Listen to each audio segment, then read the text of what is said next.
అలానే బిందు మాధవి గారితో మీ రిలేషన్షిప్ ఎలాంటిది? Oh that is only till the playground. అంటే ఏమవుతుంది అంటే నామినేషన్స్ అని ఒక ప్రక్రియ.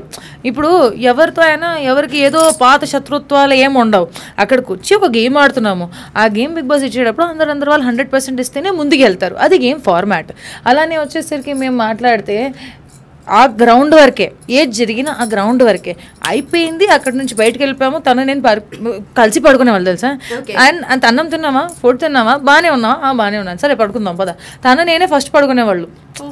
So we used to sleep on the same bed, we share the same space. So ఏమయ్యేదంటే ఏదైనా సరే we used to always be active on the playground. Bindumadhavi గారి గురించి మాట్లాడుతున్నాం కదా, సో ఆమె టైటిల్ విన్ అయ్యారు. అలా ఆ తర్వాత మీ ఫీలింగ్ ఎలా ఉంది? Very good, because to be honest అందరూ ఒక అమ్మాయి విన్నర్ అవ్వాలని చాలా కోరుకున్నారు.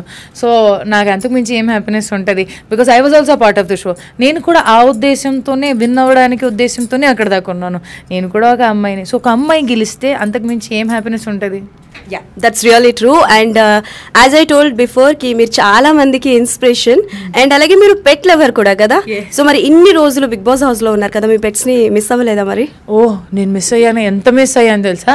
అక్కడ బయటకు వచ్చిన తర్వాత when I was been told okay your top 5 and come out, నేను ఫస్ట్ చేసింది వీళ్ళందరికీ ఒక మాట ఏంటంటే నాకు ఒకటి పాప ఉంది శిరాత్. గతపోయిన 3 వారం నుంచి నాకు గుర్తొస్తుంది, పిలవండి తనని, పిలవండి అంటే తీసుకొచ్చేసారు వాళ్ళు అక్కడిని, లొకేషన్లోకి తీసుకొచ్చేసారు. అని చూసి నేను సంతోషపడ్డాను. అంతే, అందరు పిల్లలు బాగానే ఉన్నారని ఒక ఫీలింగ్. సో మళ్ళీ ఫ్యూచర్ ప్రాజెక్ట్స్ అన్నీ ఎప్పుడు స్టార్ట్ చేయబోతున్నారు? అరే 10 days గ్యాప్ ఇవ్వండి, మస్తుగా మళ్ళీ రీఎనర్జైజ్ అయిపోయి బయటకు వచ్చి నాకు మూవీ ఉంది ప్రొడ్యూసర్ బాయ్స్, అది జరుగుతుంది.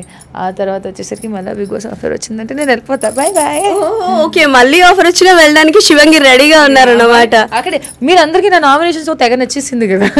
That's true. నేను కూడా బాగా ఇష్టపడ్డాను మిమ్మల్ని, బికాజ్ మనకి ఏదైనా ఉంది మనసులో అంటే అది ధైర్యంగా ఎలా చెప్పాలి అన్నది మీ దగ్గర నుంచి చాలా మంది నేర్చుకున్నారు. Thank you so much. That's true.